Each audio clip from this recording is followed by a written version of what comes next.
Hola, mi nombre es Carol. El día de hoy mi tema es el cine de oro mexicano. Yo lo quiero enfocar en cuando México se miró a sí mismo y en la época en la que México dominó las pantallas de toda Latinoamérica.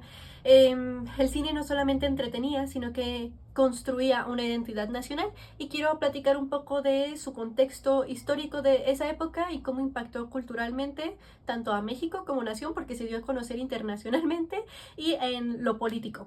Así que comenzamos con la explicación y el video. Hubo una época en la que México dominó las pantallas de toda Latinoamérica. Una era en la que el cine no solo entretenía, sino que construía la identidad nacional.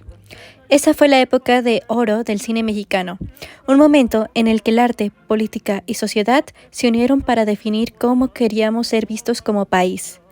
Hoy te contaré cómo surgió, qué representó y por qué sigue marcando nuestra historia.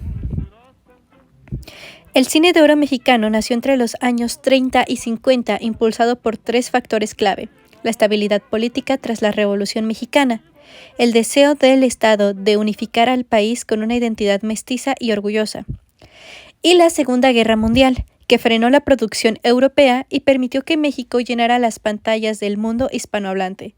Durante esos años, México se convirtió en el Hollywood latino. Pedro Infante, Jorge Negrete, María Félix, Dolores del Río y Tintán se convirtieron en los íconos nacionales y símbolos de una cultura orgullosa de sí misma. Los géneros más populares fueron el cine ranchero, los melodramas, las comedias populares y el cine de rumberas. Eran historias de amor, honor y sacrificio, con escenarios rurales o urbanos que reflejaban la vida mexicana.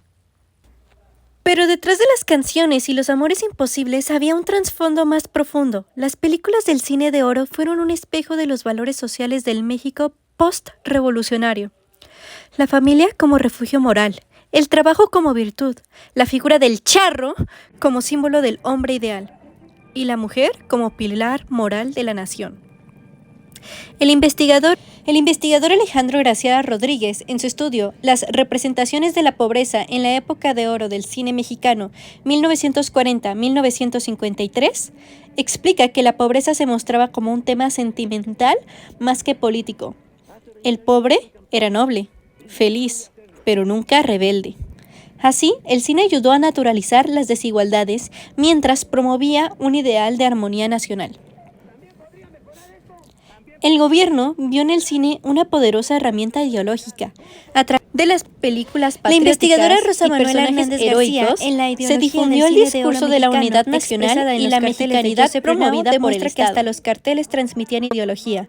Campesinos felices, mujeres idealizadas y paisajes rurales como símbolo de pureza nacional.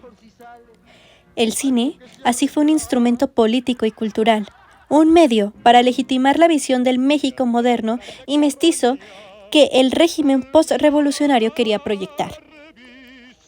El impacto fue enorme. Según Maricruz Castro Ricalde, en el cine mexicano de la Edad de Oro y su impacto internacional, México se convirtió en el centro cinematográfico del mundo hispanohablante.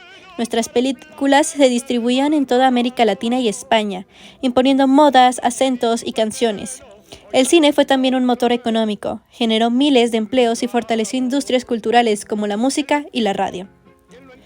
Con la llegada de la televisión, el regreso del cine estadounidense después de la guerra, la industria mexicana perdió fuerza. A mediados de los años 50, la época de oro comenzó a apagarse. Pero su legado sigue vivo, sus personajes, canciones y valores siguen presentes en la cultura mexicana, desde las telenovelas hasta las películas actuales. Fue una época que enseñó al país a verse y soñarse en pantalla. El cine de oro no solo fue entretenimiento, sino también una herramienta política y cultural. Sirvió para legitimar el discurso del Estado postrevolucionario y promoviendo una imagen de unidad, progreso y paz social bajo el dominio del PRI. Al mismo tiempo, su idealización de la nación ayudó a construir una identidad mexicana colectiva, pero silenció las voces críticas y marginales de la sociedad.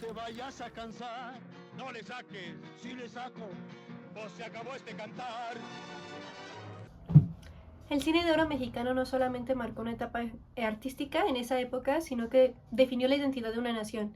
Y espero que les haya gustado este contexto histórico que les conté, y que haya sido lo suficientemente dinámico para que los pudiera entretener en estos 5 minutos, 6 minutos.